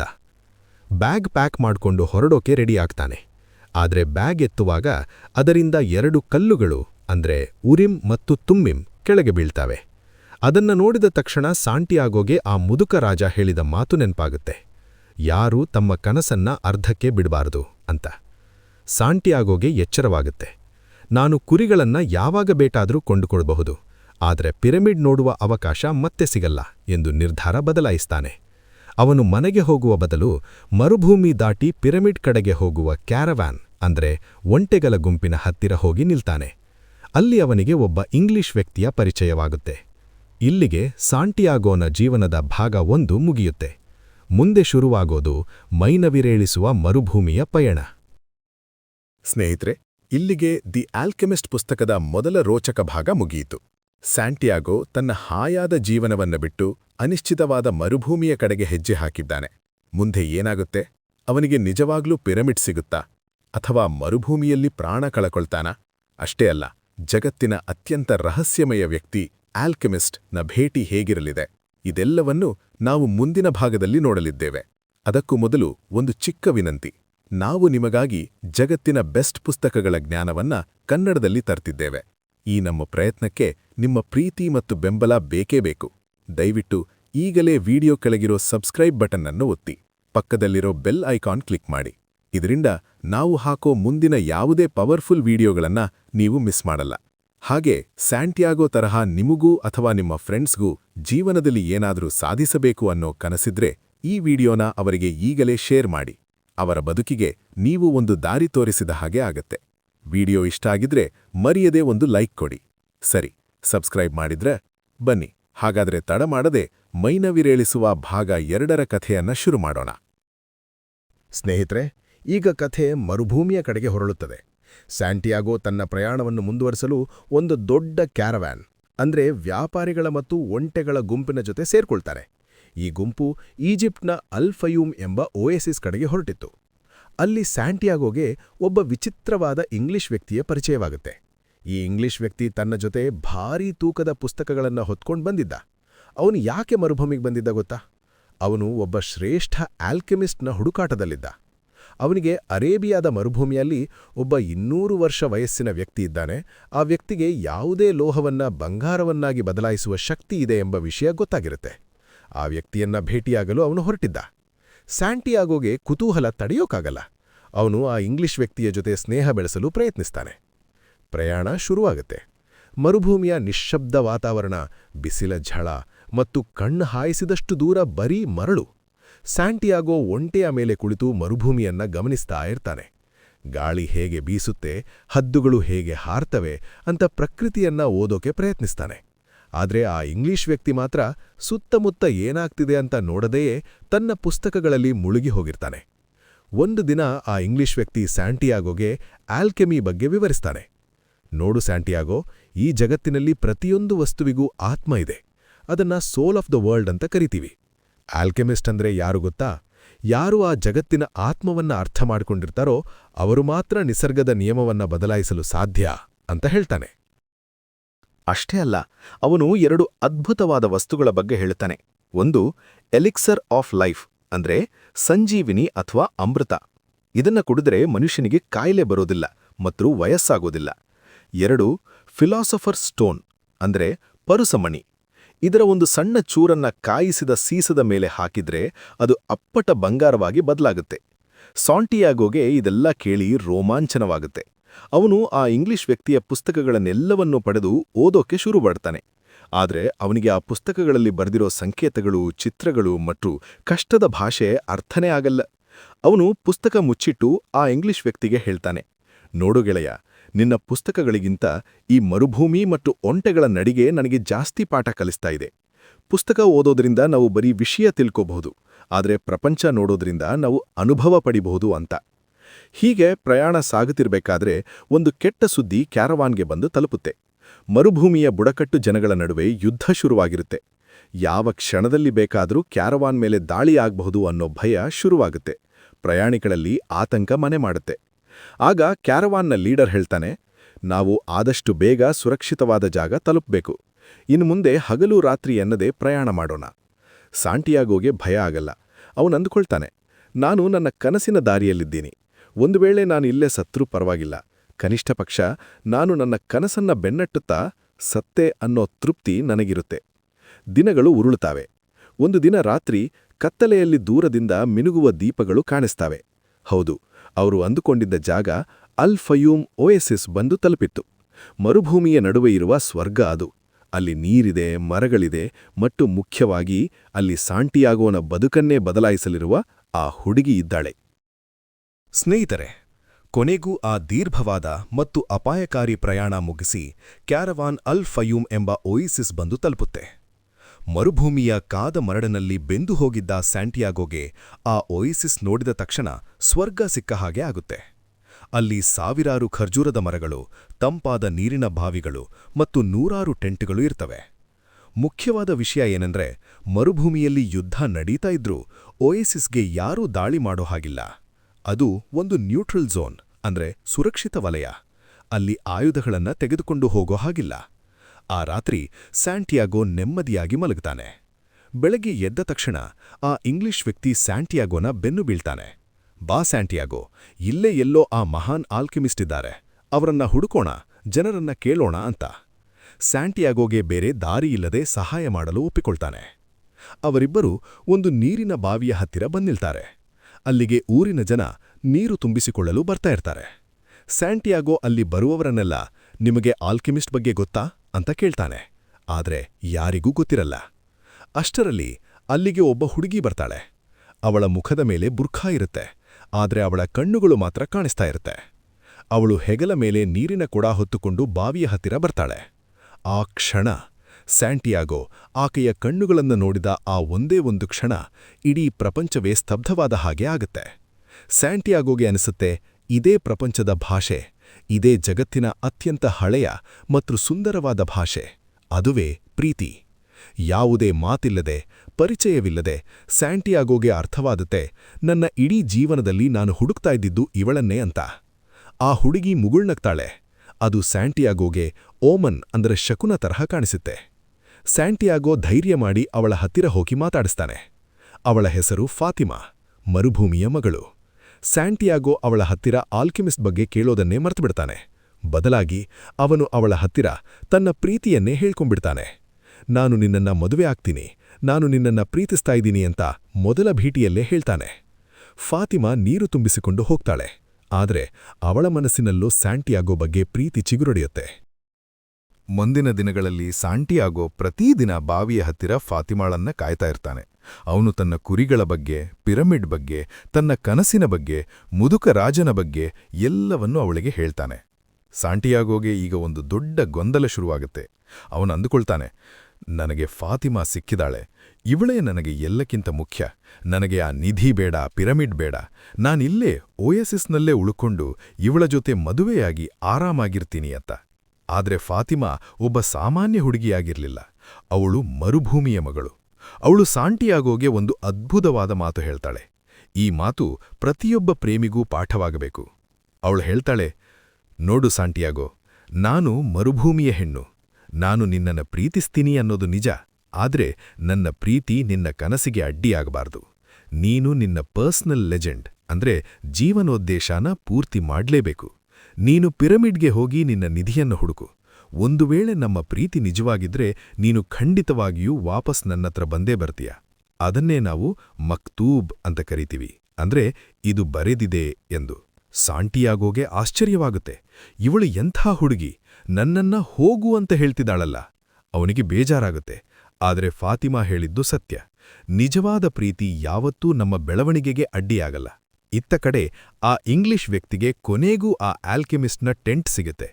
ಅವನು ಹೋಗಿ ಆಲ್ಕೆಮಿಸ್ಟ್ ಕಾಲಿಗೆ ಬಿದ್ದು, ನನಗೆ ಸೀಸವನ್ನ ಬಂಗಾರ ಮಾಡೋದು ಹೇಗೆ ಅಂತ ಹೇಳಿಕೊಡಿ ಗುರುವೇ ಅಂತ ಕೇಳ್ತಾನೆ. ಆಗ ಆಲ್ಕೆಮಿಸ್ಟ್ ಒಂದೇ ಪ್ರಶ್ನೆ ಕೇಳ್ತಾರೆ, ನೀನು ಎಂದಾದರೂ ಸ್ವತಃ ಪ್ರಯತ್ನಪಟ್ಟಿದ್ಯಾ? ಇಂಗ್ಲಿಷ್ ವ್ಯಕ್ತಿ ಹೇಳ್ತಾನೆ, ಇಲ್ಲ, ಅದನ್ನ ಕಲಿಯೋಕೆ ಅಲ್ವಾ ನಿಮ್ಮತ್ರ ಬಂದಿದ್ದು. ಆಗ ಆಲ್ಕೆಮಿಸ್ಟ್ ಹೇಳ್ತಾರೆ, ಹೋಗು, ನೀನು ಸ್ವತಃ ಪ್ರಯತ್ನಪಡು. ಬೆಂಕಿಯನ್ನ ಉರಿಸಿ ಲೋಹವನ್ನ ಕರಗಿಸಿ ನೀನೇ ಪ್ರಯೋಗ ಮಾಡುವಂತ. ಇಲ್ಲಿಗೆ ಈ ಹಂತ ಮುಗಿಯುತ್ತೆ. ಒಂದು ಕಡೆ ಇಂಗ್ಲಿಷ್ ವ್ಯಕ್ತಿ ತನ್ನ ಪ್ರಯೋಗ ಶುರು ಮಾಡ್ತಾನೆ, ಇನ್ನೊಂದು ಕಡೆ ಸಾಂಟಿಯಾಗೋ ಪ್ರೀತಿ ಮತ್ತು ಕನಸಿನ ಮಧ್ಯೆ ಒದ್ದಾಡ್ತಾ ಇರ್ತಾನೆ. ಆದರೆ ಸ್ನೇಹಿತರೆ, ಓಯಸಿಸ್ ಶಾಂತವಾಗಿದ್ರೂ ಮರುಭೂಮಿಯಲ್ಲಿ ಯುದ್ಧ ನಡೀತಾ ಇತ್ತಲ್ವಾ? ಈಗ ಆ ಯುದ್ಧದ ಕಾರ್ಮೋಡ ಓಯಸಿಸ್ ಮೇಲೂ ಬರುತ್ತೆ. ಸಾಂಟಿಯಾಗೋಗೆ ಒಂದು ಭಯಾನಕ ವಿಷನ್ ಕಾಣಿಸುತ್ತೆ. ಅದರಿಂದ ಅವನ ಪ್ರಾಣಕ್ಕೆ ಕುತ್ತು ಬರುತ್ತೆ. ಏನದು ವಿಷನ್? ಸಾಂಟಿಯಾಗೋ ಆ ಆಲ್ಕೆಮಿಸ್ಟ್ನ ಭೇಟಿ ಆಗ್ತಾನಾ? ಅದನ್ನ ಮುಂದಿನ ಭಾಗದಲ್ಲಿ ನೋಡೋಣ. ಸ್ನೇಹಿತರೆ, ಫಾತಿಮಾಳನ್ನ ಭೇಟಿಯಾದ ನಂತರ ಸ್ಯಾಂಟಿಯಾಗೋನ ಮನಸ್ಸು ಪೂರ್ತಿ ಬದಲಾಗಿ ಹೋಗಿತ್ತು. ಅವನು ಮರುಭೂಮಿಯನ್ನ ಸುಮ್ಮನೆ ನೋಡ್ತಾ ಕೂರೋದನ್ನ ಕಲ್ತಿದ್ದ. ಒಂದಿನ ಮಧ್ಯಾಹ್ನ ಅವನು ಮರುಭೂಮಿಯ ಕಡೆಗೆ ಕಣ್ಣು ಹಾಯಿಸಿ ಕುಳಿತಿದ್ದಾಗ ಆಕಾಶದಲ್ಲಿ 2 ಹದ್ದುಗಳು ಹಾರಾಡ್ತಿರೋದನ್ನ ಕಾಣ್ತಾನೆ. ಅವುಗಳ ಹಾರಾಟವನ್ನ ಗಮನಿಸ್ತಿದ್ದಂತೆ ಇದ್ದಕ್ಕಿದ್ದಂತೆ ಒಂದು ಹದ್ದು ಇನ್ನೊಂದು ಹದ್ದಿನ ಮೇಲೆ ದಾಳಿ ಮಾಡುತ್ತೆ. ಆ ಕ್ಷಣ ಸ್ಯಾಂಟಿಯಾಗೋನ ಮನಸ್ಸಿನಲ್ಲಿ ಒಂದು ಮಿಂಚು ಹೊಳೆಯುತ್ತೆ. ಅವನಿಗೊಂದು ವಿಷನ್ ಅಂದ್ರೆ ಭವಿಷ್ಯದ ದರ್ಶನ ಕಾಣಿಸುತ್ತೆ. ಅದೇನೆಂದ್ರೆ, ಶಾಂತವಾಗಿದೆಯಲ್ಲ ಈ ಓಯಸಿಸ್, ಇದರ ಮೇಲೆ ಶತ್ರು ಸೈನ್ಯ ದಾಳಿ ಮಾಡಲಿದೆ. ಸ್ಯಾಂಟಿಯಾಗೋ ಬೆಚ್ಚಿಬೀಳುತ್ತಾನೆ. ಯಾಕೆಂದ್ರೆ ಮರುಭೂಮಿಯ ನಿಯಮದ ಪ್ರಕಾರ ಓಯಸಿಸ್ ಒಂದು ಸುರಕ್ಷಿತ ವಲಯ. ಅಲ್ಲಿ ಯಾರೂ ಆಯುಧ ತರೋ ಹಾಗಿಲ್ಲ, ಯುದ್ಧ ಮಾಡುವ ಹಾಗಿಲ್ಲ. ಆದರೆ ಸ್ಯಾಂಟಿಯಾಗೋಗ ಸಿಕ್ಕ ಸೂಚನೆ ಅಥವಾ ಶಕುನ ಸುಳ್ಳಾಗಲು ಸಾಧ್ಯವೇ ಇಲ್ಲ. ಅವನು ತಕ್ಷಣ ಓಡಿಹೋಗಿ ಓಯಸಿಸ್ನ ಮುಖ್ಯಸ್ಥರನ್ನ ಭೇಟಿಯಾಗ್ತಾನೆ. ಅವರು ದೊಡ್ಡ ದೊಡ್ಡ ಗಡ್ಡ ಬಿಟ್ಟಿರುವ ಗಂಭೀರವಾದ ವ್ಯಕ್ತಿಗಳು. ಸ್ಯಾಂಟಿಯಾಗೋ ಅವರಿಗೆ ಹೇಳ್ತಾನೆ, ನೋಡಿ, ಹದ್ದುಗಳ ಕಾದಾಟ ನನಗೊಂದು ಸಂದೇಶ ನೀಡಿದೆ. ನಾಳೆ ಈ ಓಯಸಿಸ್ ಮೇಲೆ ಶತ್ರುಗಳು ದಾಳಿ ಮಾಡಲಿದ್ದಾರೆ. ನೀವೀಗಲೇ ತಯಾರಿ ಮಾಡ್ಕೊಳ್ಳಿ ಅಂತ. ಆ ಮುಖ್ಯಸ್ಥರು ನಗ್ತಾರೆ. ನೀನೊಬ್ಬ ಪರದೇಶಿ ಹುಡುಗ, ನಿನಗೇನು ಗೊತ್ತು ಮರುಭೂಮಿಯ ಬಗ್ಗೆ ಅಂತ ಹೀಯಾಳಿಸ್ತಾರೆ. ಆದರೆ ಅವರಲ್ಲೇ ಒಬ್ಬ ಹಿರಿಯ ಮುಖ್ಯಸ್ಥ ಇರ್ತಾನೆ. ಅವನು ಸಂಪ್ರದಾಯವನ್ನ ನಂಬುವವನು. ಅವನು ಎದ್ದು ನಿಂತು ಒಂದು ಗಂಭೀರವಾದ ನಿರ್ಧಾರ ಪ್ರಕಟಿಸ್ತಾನೆ. ಸರಿ, ನಾವು ನಿನ್ನ ಮಾತನ್ನ ನಂಬುತ್ತೇವೆ. ನಾಳೆ ಬೆಳಿಗ್ಗೆ ನಾವು ನಮ್ಮ ಆಯುಧಗಳನ್ನ ಹೊರಗೆ ತೆಗೆಯುತ್ತೇವೆ. ಇದು ನಿಯಮಕ್ಕೆ ವಿರುದ್ಧವಾದರೂ ಸರಿ. ಆದರೆ ಒಂದು ಷರತ್ತು, ನಾಳೆ ಸಂಜೆಯೊಳಗೆ ಶತ್ರುಗಳು ದಾಳಿ ಮಾಡಲೇಬೇಕು.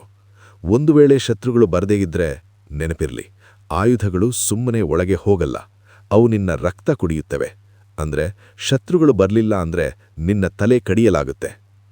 ಸ್ಯಾಂಟಿಯಾಗೋಗೆ ಎದೆ ಝಲ್ಲೆನ್ನುತ್ತೆ.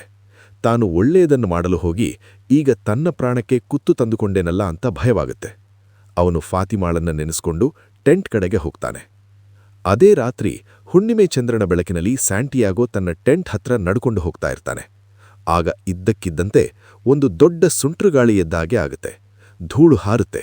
ಅಲ್ಲಿಗೆ ಒಬ್ಬ ಕಪ್ಪು ಬಟ್ಟೆ ಧರಿಸಿದ, ಮುಖ ಮುಚ್ಚಿಕೊಂಡಿರುವ, ಕೈಯಲ್ಲಿ ದೊಡ್ಡ ಕತ್ತಿ ಹಿಡಿದಿರುವ ಒಬ್ಬ ಭಯಂಕರ ವ್ಯಕ್ತಿ ಕುದುರೆ ಮೇಲೆ ಬಂದು ನಿಲ್ತಾನೆ. ಆ ವ್ಯಕ್ತಿ ಎಷ್ಟು ವೇಗವಾಗಿ ಬರ್ತಾನೆ ಅಂದ್ರೆ ಅವನ ಕುದುರೆ ಸಾಂಟಿಯಾಗೋನ ಎದೆಯ ಮೇಲೆ ಕಾಲಿಟ್ಟು ನಿಲ್ಲುವ ಹಾಗಿರುತ್ತೆ.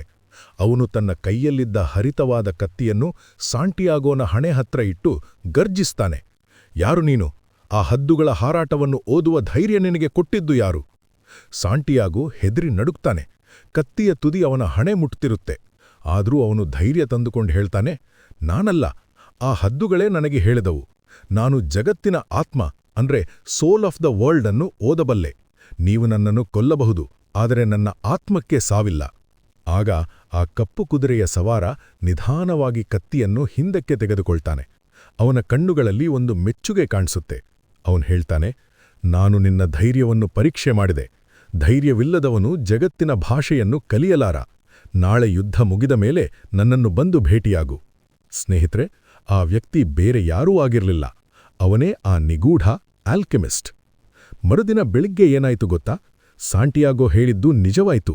ಸುಮಾರು 500 ಜನ ಶತ್ರು ಸೈನಿಕರು ಓಎಸ್ಎಸ್ ಮೇಲೆ ದಾಳಿ ಮಾಡ್ತಾರೆ. ಆದರೆ ಓಎಸ್ಎಸ್ನ ಜನ ಆಗ್ಲೇ ತಯಾರಾಗಿದ್ರು. ಕೇವಲ ಅರ್ಧ ಗಂಟೆಯಲ್ಲಿ ಎಲ್ಲಾ ಶತ್ರುಗಳನ್ನು ಕೊಂದ್ಹಾಕ್ತಾರೆ. ಓಎಸ್ಎಸ್ ಉಳಿಯುತ್ತೆ. ಆ ಮುಖ್ಯಸ್ಥರು ಸಾಂಟಿಯಾಗೋಗೆ 50 ಬಂಗಾರದ ನಾಣ್ಯಗಳನ್ನು ಬಹುಮಾನವಾಗಿ ಕೊಡ್ತಾರೆ ಮತ್ತು ಅವನನ್ನ ಆ ಓಎಸ್ಎಸ್ನ ಸಲಹೆಗಾರನಾಗಿ ನೇಮಕ ಮಾಡ್ತಾರೆ. ಈಗ ಸಾಂಟಿಯಾಗೋ ಶ್ರೀಮಂತನಾದ, ಫೇಮಸ್ ಆದ, ಜೊತೆಗೆ ಪ್ರೀತಿಸಿದ ಹುಡುಗಿ ಫಾತಿಮಾ ಕೂಡ ಜೊತೆಗಿದ್ದಾಳೆ. ಇನ್ನೇನ್ ಬೇಕು ಜೀವನದಲ್ಲಿ? ಅವನನ್ಕೊಳ್ತಾನೆ, ಸಾಕು, ನಾನು ಪಿರಮಿಡ್ಗೆ ಹೋಗಲ್ಲ, ಇಲ್ಲೇ ಇದ್ಬಿಡ್ತೀನಿ ಅಂತ. ಆದ್ರೆ ಅಂದು ರಾತ್ರಿ ಆಲ್ಕೆಮಿಸ್ಟ್ ಅವನನ್ನು ಭೇಟಿಯಾಗಲು ಬರ್ತಾನೆ. ಅವನು ಸಾಂಟಿಯಾಗೋಗೆ ಹೇಳ್ತಾನೆ, ನಿನ್ನ ಒಂಟೆಯನ್ನು ಮಾರಿ ಕುದುರೆ ಕೊಂಡುಕೋ. ಇವತ್ತು ರಾತ್ರಿ ನಾವು ಮರುಭೂಮಿಯ ಒಳಗೆ ಹೋಗೋಣ. ನಾನು ನಿನಗೆ ನಿನ್ನ ನಿಧಿ ಎಲ್ಲಿದೆ ಅಂತ ತೋರಿಸ್ತೀನಿ. ಸಾಂಟಿಯಾಗೋಗೆ ಫಾತಿಮಾಳನ್ನು ಬಿಟ್ಟು ಹೋಗಲು ಮನಸ್ಸಿರಲ್ಲ. ಆದರೆ ಆಲ್ಕೆಮಿಸ್ಟ್ ಒಂದು ಎಚ್ಚರಿಕೆ ಕೊಡ್ತಾನೆ. ನೀನೀಗ ಹೋಗದಿದ್ರೆ ಮುಂದೊಂದು ದಿನ ನೀನು ಪಶ್ಚಾತ್ತಾಪ ಪಡ್ತೀಯ. ನಿನ್ನ ಪ್ರೀತಿ ನಿನ್ನನ್ನ ತಡೆದ್ರೆ ಅದು ನಿಜವಾದ ಪ್ರೀತಿಯೇ ಅಲ್ಲ. ಎದ್ದೇಳು, ಹೋಗೋಣ. ಅಂತಿಮವಾಗಿ ಸಾಂಟಿಯಾಗೋ ಫಾತಿಮಾಳಿಗೆ ವಿದಾಯ ಹೇಳಿ ಭಾರವಾದ ಮನಸ್ಸಿನಿಂದ ಆಲ್ಕೆಮಿಸ್ಟ್ ಜೊತೆ ಮರುಭೂಮಿಯ ಆಳಕ್ಕೆ ಪ್ರಯಾಣ ಬೆಳೆಸ್ತಾನೆ. ಇಲ್ಲಿಗೆ ಈ ಹಂತ ಮುಗಿಯಿತು. ಮುಂದೆ ಇಬ್ಬರೇ ಪ್ರಯಾಣ ಮತ್ತು ಸಾಂಟಿಯಾಗೋ ಮನುಷ್ಯನಿಂದ ಗಾಳಿಯಾಗಿ ಬದಲಾಗುವ ರೋಚಕ ಪವಾಡ. ಸ್ನೇಹಿತರೆ, ಸಾಂಟಿಯಾಗೋ ತನ್ನ ಪ್ರೀತಿಯ ಫಾತಿಮಾಳನ್ನು ಓಎಸಿಸ್ನಲ್ಲಿ ಬಿಟ್ಟು ಆಲ್ಕೆಮಿಸ್ಟ್ ಜೊತೆ ಮರುಭೂಮಿಯ ಆಳಕ್ಕೆ ಪ್ರಯಾಣ ಮುಂದುವರಿಸ್ತಾನೆ. ಅವರಿಬ್ಬರು ಕುದುರೆಗಳ ಮೇಲೆ ಹೋಗ್ತಿರುವಾಗ ದಿನಗಳು ಕಳೆಯುತ್ತಿದ್ವು. ಆಲ್ಕೆಮಿಸ್ಟ್ ಸಾಂಟಿಯಾಗೋಗೆ ಒಂದು ಮಾತು ಹೇಳ್ತಾನೆ, ನಿನ್ನ ಹೃದಯ ಹೇಳೋದನ್ನ ಕೇಳು, ಯಾಕೆಂದ್ರೆ ನಿನ್ನ ಹೃದಯ ಎಲ್ಲಿದೆಯೋ ನಿನ್ನ ನಿಧಿ ಕೂಡ ಅಲ್ಲೇ ಇರುತ್ತೆ ಅಂತ. ಆದ್ರೆ ವಿಧಿ ಅವರಿಗೆ ಒಂದು ದೊಡ್ಡ ಪರೀಕ್ಷೆ ಇಟ್ಟಿತ್ತು. ಅವರು ಹೋಗ್ತಿದ್ದಾಗ ಇದ್ದಕ್ಕಿದ್ದಂತೆ 100 ಜನ ಬುಡಕಟ್ಟು ಸೈನಿಕರು ಅಂದ್ರೆ ಟ್ರೈಬ್ಸ್ಮೆನ್ ಅವರನ್ನ ಸುತ್ತುವರಿತಾರೆ. ಅವರ ಕೈಯಲ್ಲಿ ಉದ್ದವಾದ ಕತ್ತಿಗಳಿದ್ವು, ಮುಖದಲ್ಲಿ ರೋಷವಿತ್ತು. ಅವರನ್ನ ನೋಡಿದ್ರೆ ಸಾಕ್ಷಾತ್ ಯಮದೂತರ ತರಹ ಕಾಣಿಸ್ತಾ ಇದ್ರು. ಆ ಸೈನಿಕರು ಇಬ್ಬರನ್ನೂ ಎಳೆದುಕೊಂಡು ಹೋಗಿ ತಮ್ಮ ನಾಯಕನ ಮುಂದೆ ನಿಲ್ಲಿಸ್ತಾರೆ. ನಾಯಕ ಗರ್ಜಿಸ್ತಾನೆ, ನೀವು ಶತ್ರುಗಳ ಗೂಢಚಾರರು, ನಿಮ್ಮನ್ನ ಇಲ್ಲೇ ಸಾಯಿಸ್ತೀವಿ ಅಂತ. ಆಗ ಆಲ್ಕೆಮಿಸ್ಟ್ ಶಾಂತವಾಗಿ ಮುಂದೆ ಬಂದು ಹೇಳ್ತಾನೆ, ಇಲ್ಲ ಮಹಾಸ್ವಾಮಿ, ನಾವು ಯಾತ್ರಿಕರು. ನೋಡಿ, ಈ ಹುಡುಗನ ಹತ್ರ ಬಂಗಾರವಿದೆ, ಇದನ್ನೆಲ್ಲ ನಿಮಗೇ ಕೊಡ್ತೀವಿ ಅಂತ ಹೇಳಿ ಸಾಂಟಿಯಾಗೋ ಕಷ್ಟಪಟ್ಟು ಸಂಪಾದನೆ ಮಾಡಿದ್ದ ಅಷ್ಟೂ ಬಂಗಾರವನ್ನ ಆ ನಾಯಕನ ಕಾಲಡಿಯಲ್ಲಿ ಸುರಿದುಬಿಡ್ತಾನೆ. ಸಾಂಟಿಯಾಗೋಗೆ ಎದೆ ಒಡೆದು ಹೋದ ಹಾಗೆ ಆಗುತ್ತೆ. ನನ್ನ ಜೀವನದ ಸಂಪಾದನೆ ಹೋಯಿತಲ್ಲ ಅಂತ. ಆದ್ರೆ ನಾಯಕನಿಗೆ ಸಮಾಧಾನ ಆಗಲ್ಲ. ಬಂಗಾರ ಕೊಟ್ರೆ ಪ್ರಾಣ ಉಳಿಯಲ್ಲ, ಇಬ್ಬರ ತಲೆ ಕಡಿಯಿರಿ ಅಂತ ಆಜ್ಞೆ ಮಾಡ್ತಾನೆ. ಆಗ ಆಲ್ಕೆಮಿಸ್ಟ್ ನಗುತ್ತಾ ಒಂದು ಭಯಾನಕವಾದ ಸುಳ್ಳು ಹೇಳ್ತಾನೆ, ಸ್ವಾಮಿ, ಈ ಹುಡುಗ ಸಾಮಾನ್ಯದವನಲ್ಲ, ಇವನು ಒಬ್ಬ ದೊಡ್ಡ ಮಾಂತ್ರಿಕ. ಇವನಿಗೆ ಗಾಳಿಯ ಜೊತೆ ಮಾತಾಡೋ ಶಕ್ತಿಯಿದೆ. ಅಷ್ಟೇ ಅಲ್ಲ, ಇವನು ತನ್ನನ್ನ ತಾನು ಗಾಳಿಯನ್ನಾಗಿ ಬದಲಾಯಿಸಿಕೊಂಡು ನಿಮ್ಮ ಇಡೀ ಕ್ಯಾಂಪನ್ನೇ ನಾಶ ಮಾಡಬಲ್ಲ. ಇದನ್ನ ಕೇಳಿ ಸಾಂಟಿಯಾಗೋಗೆ ಹೃದಯಾಘಾತ ಆಗೋ ಹಾಗೆ ಆಗುತ್ತೆ, ಯಾಕೆಂದ್ರೆ ಅವನಿಗೆ ಗಾಳಿಯಾಗೋದು ಹೇಗೆ ಅಂತ ಗೊತ್ತೇ ಇರಲ್ಲ. ಆ ನಾಯಕನಿಗೆ ಕುತೂಹಲ ಆಗುತ್ತೆ. ಅವನು ಹೇಳ್ತಾನೆ, ಓಹೋ ಹೌದಾ, ಹಾಗಾದ್ರೆ ನಾವದನ್ನ ನೋಡಬೇಕು. ನಿನಗೆ 3 ದಿನ ಸಮಯ ಕೊಡ್ತೀನಿ. 3ನೆಯ ದಿನ ನೀನು ಗಾಳಿಯಾಗಿ ಬದಲಾಗಿ ತೋರಿಸ್ಬೇಕು. ಇಲ್ಲದಿದ್ರೆ ನಿಮ್ಮಿಬ್ಬರ ತಲೆ ಕಡಿದು ಹದ್ದುಗಳಿಗೆ ಹಾಕ್ತೀವಿ. ಅವರು ಇಬ್ಬರನ್ನೂ ಬಂಧಿಸಿಡ್ತಾರೆ. ಸ್ಯಾಂಟಿಯಾಗೋ ಅಳ್ತಾ ಆಲ್ಕೆಮಿಸ್ಟ್ ಹತ್ರ ಹೋಗಿ ಜಗಳ ಮಾಡ್ತಾನೆ. ಏನ್ರಿ ನೀವು, ನನಗೆ ಗಾಳಿಯಾಗೋದು ಹೇಗೆ ಅಂತ ಗೊತ್ತಿಲ್ಲ, ಸುಳ್ಳು ಹೇಳಿ ಸಿಕ್ಕಾಕಿಸಿದ್ರಲ್ಲ ಅಂತ. ಆಗ ಆಲ್ಕೆಮಿಸ್ಟ್ ಹೇಳ್ತಾನೆ, ಭಯಪಡಬೇಡ, ಮನುಷ್ಯನಿಗೆ ಸಾಯುವ ಪರಿಸ್ಥಿತಿ ಬಂದಾಗ ಮಾತ್ರ ತನ್ನೊಳಗಿರೋ ನಿಜವಾದ ಶಕ್ತಿ ಗೊತ್ತಾಗೋದು. ನೀನು ಜಗತ್ತಿನ ಆತ್ಮವನ್ನ ಅರ್ಥ ಮಾಡ್ಕೊಂಡಿದೀಯಾ, ಪ್ರಯತ್ನಪಡು ಅಂತ. ಮೊದಲ ದಿನ ಸ್ಯಾಂಟಿಯಾಗೋ ಮರುಭೂಮಿಯನ್ನ ನೋಡ್ತಾ ಕೂರ್ತಾನೆ. 2ನೇ ದಿನ ಸ್ಯಾಂಟಿಯಾಗೋ ಗಾಳಿಯ ಶಬ್ದವನ್ನ ಕೇಳಿಸ್ಕೊಳ್ತಾನೆ. 3ನೇ ದಿನ ಆ ಪರೀಕ್ಷೆಯ ದಿನ ಬಂದೇ ಬಿಡುತ್ತೆ. ನಾಯಕ ಮತ್ತು ಅವನ 100 ಸೈನಿಕರು ಒಂದು ಎತ್ತರದ ಬಂಡೆಯ ಮೇಲೆ ಕೂತ್ಕೊಂಡು ನೋಡ್ತಾ ಇರ್ತಾರೆ. ಸ್ಯಾಂಟಿಯಾಗೋ ಮರುಭೂಮಿಯ ಮಧ್ಯೆ ಹೋಗಿ ನಿಲ್ತಾನೆ. ಅವನು ಮೊದಲು ಮರುಭೂಮಿ ಅಂದ್ರೆ ಡೆಸರ್ಟ್ ಜೊತೆ ಮಾತಾಡ್ತಾನೆ. ನಾನು ನಿನ್ನ ಪ್ರೀತಿಯ ಫಾತಿಮಾಳನ್ನ ಸೇರ್ಬೇಕು, ನನಗೆ ಸಹಾಯ ಮಾಡು ಅಂತ. ಮರುಭೂಮಿ ಹೇಳುತ್ತೆ, ನನ್ನ ಕೈಯಲ್ಲಿ ಏನೂ ಇಲ್ಲ, ನೀನು ಗಾಳಿಯನ್ನ ಕೇಳು. ನಂತರ ಸ್ಯಾಂಟಿಯಾಗೋ ಗಾಳಿಯ ಅಂದ್ರೆ ವಿಂಡ್ ಜೊತೆ ಮಾತಾಡ್ತಾನೆ. ಓ ಗಾಳಿಯೇ, ನನಗೆ ನಿನ್ನ ಹಾಗೆ ಹಾರಾಡಬೇಕು, ನನ್ನನ್ನ ನಿನ್ನ ಜೊತೆ ಸೇರ್ಸಿಕೋ ಅಂತ. ಗಾಳಿಗೆ ಆಶ್ಚರ್ಯವಾಗುತ್ತೆ, ಮನುಷ್ಯನೊಬ್ಬ ಗಾಳಿಯಾಗೋಕೆ ಸಾಧ್ಯನಾ ಅಂತ. ಆದರೂ ಅದು ಸ್ಯಾಂಟಿಯಾಗೋಗೆ ಸಹಾಯ ಮಾಡೋಕೆ ಒಪ್ಪಿ ಜೋರಾಗಿ ಬೀಸೋಕೆ ಶುರು ಮಾಡುತ್ತೆ. ಎಷ್ಟು ಜೋರಾಗಿ ಅಂದ್ರೆ ಆ ಸೈನಿಕರ ಟೆಂಟ್ಗಳೆಲ್ಲ ಹಾರೋಗೋಕೆ ಶುರುವಾಗುತ್ತೆ. ಧೂಳು ಆಕಾಶವನ್ನೇ ಮುಚ್ಚಿ ಹಾಕುತ್ತೆ. ಇದನ್ನ ಸಿಮೂಮ್ ಅಂತ ಕರೀತಾರೆ. ಆದ್ರೆ ಸ್ಯಾಂಟಿಯಾಗೋಗೆ ಇನ್ನೂ ಪೂರ್ತಿ ಗಾಳಿಯಾಗೋಕೆ ಸಾಧ್ಯವಾಗಿರಲ್ಲ. ಕೊನೆಗೆ ಅವನು ಸೂರ್ಯನ ಜೊತೆ ಮಾತಾಡ್ತಾನೆ. ಸೂರ್ಯ ಹೇಳುತ್ತೆ, ನನ್ನ ಹತ್ತಿರವೂ ಆ ಶಕ್ತಿ ಇಲ್ಲ. ನೀನು ಆ ಕೈಯನ್ನ ಕೇಳು, ಯಾವುದು ಇದೆಲ್ಲವನ್ನೂ ಬರೆದಿದೆಯೋ. ಅಂತಿಮವಾಗಿ ಸ್ಯಾಂಟಿಯಾಗೋ ಕಣ್ಮುಚ್ಚಿ ಯಾವುದೇ ಮಾತಿಲ್ಲದೆ ತನ್ನ ಹೃದಯದ ಮೂಲಕ ಆ ಮಹಾಶಕ್ತಿಯನ್ನ ಪ್ರಾರ್ಥನೆ ಮಾಡ್ತಾನೆ. ಆ ಕ್ಷಣ ಅವನಿಗೆ ಅರ್ಥವಾಗುತ್ತೆ, ನಾನು, ಮರುಭೂಮಿ, ಗಾಳಿ, ಸೂರ್ಯ ಎಲ್ಲರೂ ಒಂದೇ, ನಾವೆಲ್ಲ ಒಂದೇ ಚೈತನ್ಯದ ಭಾಗ ಅಂತ. ಆಗ ಒಂದು ಪವಾಡ ನಡೆಯುತ್ತೆ. ಧೂಳಿನ ಬಿರುಗಾಳಿ ನಿಂತ ಮೇಲೆ ಎಲ್ಲರೂ ಕಣ್ಬಿಟ್ಟು ನೋಡ್ತಾರೆ. ಸ್ಯಾಂಟಿಯಾಗೋ ನಿಂತಿದ್ದ ಜಾಗದಲ್ಲಿ ಯಾರೂ ಇರಲ್ಲ. ಎಲ್ಲರೂ ಗಾಬರಿಯಾಗಿ ಹುಡುಕ್ತಾರೆ. ನೋಡಿದ್ರೆ ಸ್ಯಾಂಟಿಯಾಗೋ ಆ ಕ್ಯಾಂಪಿನ ಇನ್ನೊಂದು ತುದಿಯಲ್ಲಿ ಸುರಕ್ಷಿತವಾಗಿ ನಿಂತಿರ್ತಾನೆ. ಆ ಬುಡಕಟ್ಟು ನಾಯಕನಿಗೆ ನಡುಕ ಹುಟ್ಟುತ್ತೆ. ಇವನು ದೇವರ ಮಗ ಇರಬೇಕು ಅಂತ ಅಂದುಕೊಂಡು ಅವರ ಕಾಲಿಗೆ ಬಿದ್ದು, ದಯವಿಟ್ಟು ಹೋಗಿ ನಮ್ಮನ್ನೇನು ಮಾಡಬೇಡಿ ಅಂತ ಹೇಳಿ ಅವರಿಗೆ ರಕ್ಷಣೆ ಕೊಟ್ಟು ಕಳಿಸ್ತಾನೆ. ಹೀಗೆ ಸ್ಯಾಂಟಿಯಾಗೋ ಸಾವನ್ನ ಗೆದ್ದು ಮನುಷ್ಯನಿಗಿಂತ ಮಿಗಿಲಾದ ಶಕ್ತಿಯನ್ನ ಪಡೆದುಕೊಳ್ತಾನೆ. ಈಗ ಉಳಿದಿರೋದು ಒಂದೇ ಗುರಿ, ಆ ಪಿರಮಿಡ್ ಮತ್ತು ಅಲ್ಲಿರೋ ನಿಧಿ. ಗಾಳಿಯಾಗುವ ಪವಾಡದ ನಂತರ ಆಲ್ಕೆಮಿಸ್ಟ್ ಸ್ಯಾಂಟಿಯಾಗೋಗೆ ವಿದಾಯ ಹೇಳಿ ಹೊರಟುಹೋಗ್ತಾರೆ. ಅಲ್ಲಿಂದ ಮುಂದೆ ಸ್ಯಾಂಟಿಯಾಗೋ ಒಬ್ಬನೇ ತನ್ನ ಪ್ರಯಾಣವನ್ನ ಮುಂದುವರಿಸ್ತಾನೆ. ಸುಮಾರು ದೂರ ಹೋದ್ಮೇಲೆ ಸ್ಯಾಂಟಿಯಾಗೋನ ಹೃದಯ ಜೋರಾಗಿ ಬಡಿದುಕೊಳ್ಳಕ್ಕೆ ಶುರುವಾಗುತ್ತೆ. ಅವನು ತಲೆಯೆತ್ತಿ ನೋಡಿದಾಗ ಅವನ ಎದುರಿಗೆ ಬೃಹತ್ ಗಾತ್ರದ, ಆಕಾಶಕ್ಕೆ ತಲೆಯೆತ್ತಿ ನಿಂತಿರುವ ಈಜಿಪ್ಟ್ ಪಿರಮಿಡ್ಗಳು ಕಾಣಿಸುತ್ತವೆ. ಅವನ ಕಣ್ಣಲ್ಲಿ ಆನಂದ ಬಾಷ್ಪ ಬರುತ್ತೆ. ಅವನು ಮಂಡಿಯೂರಿದ, ದೇವರಿಗೆ ಧನ್ಯವಾದ ಹೇಳಿದ. ಅವನು ಅಳುವಾಗ ಅವನ ಕಣ್ಣೀರು ಬಿದ್ದ ಜಾಗದಲ್ಲಿ ಒಂದು ಸ್ಕ್ಯಾರಬ್ ಜೀರುಂಡೆ ಅಂದ್ರೆ ಸ್ಕ್ಯಾರಬ್ ಬೀಟಲ್ ಮರಳಿನಲ್ಲಿ ಹರಿದಾಡುತ್ತಿರುವುದನ್ನ ಕಾಣ್ತಾನೆ. ಈಜಿಪ್ಟ್ ಸಂಪ್ರದಾಯದಲ್ಲಿ ಅದು ಒಂದು ಶುಭಶಕುನ. ಸ್ಯಾಂಟಿಯಾಗೋಗೆ ಖಾತ್ರಿಯಾಗುತ್ತೆ, ಇದೇ ಜಾಗ, ಇಲ್ಲೇ ನನ್ನ ನಿಧಿ ಇರೋದು ಅಂತ. ಅವನು ತಕ್ಷಣ ಅಲ್ಲಿ ಮರಳನ್ನು ಅಗೆಯಲು ಶುರು ಮಾಡ್ತಾನೆ. ಸಂಜೆ ಆಗತ್ತೆ, ರಾತ್ರಿ ಆಗತ್ತೆ, ಅವನು ಅಗೈತಲೇ ಇರ್ತಾನೆ. ಆದ್ರೆ ಅಲ್ಲಿ ಬರೀ ಮರಳು ಬಿಟ್ರೆ ಬೇರೇನೂ ಸಿಗಲ್ಲ. ಅವನ ಕೈಯೆಲ್ಲ ರಕ್ತ ಬರ್ತಾ ಇರುತ್ತೆ. ಆದ್ರೂ ಅವನು ಬಿಡಲ್ಲ. ಅಷ್ಟ್ರಲ್ಲಿ ಅವನ ಹಿಂದೆ ಯಾರೋ ಬಂದು ನಿಲ್ತಾರೆ. ನೋಡಿದ್ರೆ ಅವರು ಮರುಭೂಮಿಯ ಯುದ್ಧದಿಂದ ಓಡಿ ಬಂದಿರೋ ಕೆಲವೊಂದು ನಿರಾಶ್ರಿತರು. ಅವರ ಕಣ್ಣುಗಳು ಸ್ಯಾಂಟಿಯಾಗೋನ ಚೀಲದ ಮೇಲಿದ್ದ ಬಂಗಾರದ ಕಡೆಗೆ ಹೋಗುತ್ತೆ. ಅವರು ಸ್ಯಾಂಟಿಯಾಗೋನ ಹತ್ತಿರ ಇದ್ದ ಬಂಗಾರವನ್ನ ಕಿತ್ಕೊಳ್ತಾರೆ. ಆದರೂ ಅವರಿಗೆ ತೃಪ್ತಿಯಾಗಲ್ಲ.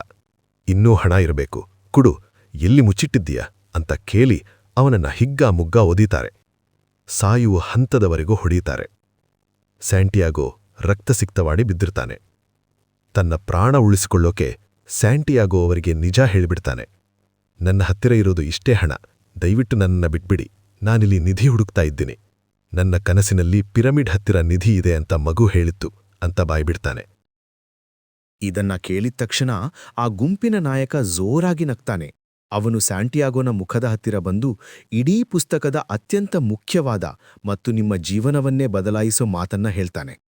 ನೀನು ಬರೀ ಮೂರ್ಖ, ಕೇವಲ ಒಂದು ಕನಸನ್ನ ನಂಬಿಕೊಂಡು ನಿಧಿ ಹುಡುಕುತ್ತಾ ಪ್ರಪಂಚವನ್ನೇ ಸುತ್ತಿ ಇಲ್ಲಿಗೆ ಬಂದಿದ್ಯಾ. ನನಗೂ ಕೂಡ ಇದೇ ಜಾಗದಲ್ಲಿ ನಿಂತಿದ್ದಾಗ ಎಷ್ಟೋ ವರ್ಷಗಳ ಹಿಂದೆ ಒಂದು ಕನಸು ಬಿದ್ದಿತ್ತು. ಆ ಕನಸಿನಲ್ಲಿ ಸ್ಪೇನ್ ದೇಶದ ಆಂಡಲೂಸಿಯಾ ಪ್ರಾಂತ್ಯದಲ್ಲಿ ಯಾವುದೋ ಒಂದು ಹಾಳಾದ ಚರ್ಚ್ ಕಾಣಿಸ್ತು. ಅಲ್ಲಿ ಕುರಿಗಾಹಿಗಳು ತಮ್ಮ ಕುರಿಗಳ ಜೊತೆ ಮಲಗ್ತಿದ್ರು. ಅಲ್ಲೊಂದು ದೊಡ್ಡ ಅತ್ತಿ ಮರ ಬೆಳೆದಿತ್ತು. ಆ ಮರದ ಬುಡದಲ್ಲಿ ಅಗೆದರೆ ನನಗೆ ಅಪಾರವಾದ ಬಂಗಾರ ಸಿಗುತ್ತೆ ಅಂತ ನನಗೂ ಕನಸು ಬಿದ್ದಿತ್ತು. ಆದರೆ ನೋಡು, ನಾನು ನಿನ್ನ ತರಹ ದಡ್ಡನಲ್ಲ. ಕೇವಲ ಒಂದು ಕನಸನ್ನ ನಂಬಿಕೊಂಡು ಮರುಭೂಮಿ ದಾಟಿ ಆ ಸ್ಪೇನ್ ದೇಶಕ್ಕೆ ಹೋಗೋಷ್ಟು ಹುಚ್ಚು ನನಗಿಲ್ಲ.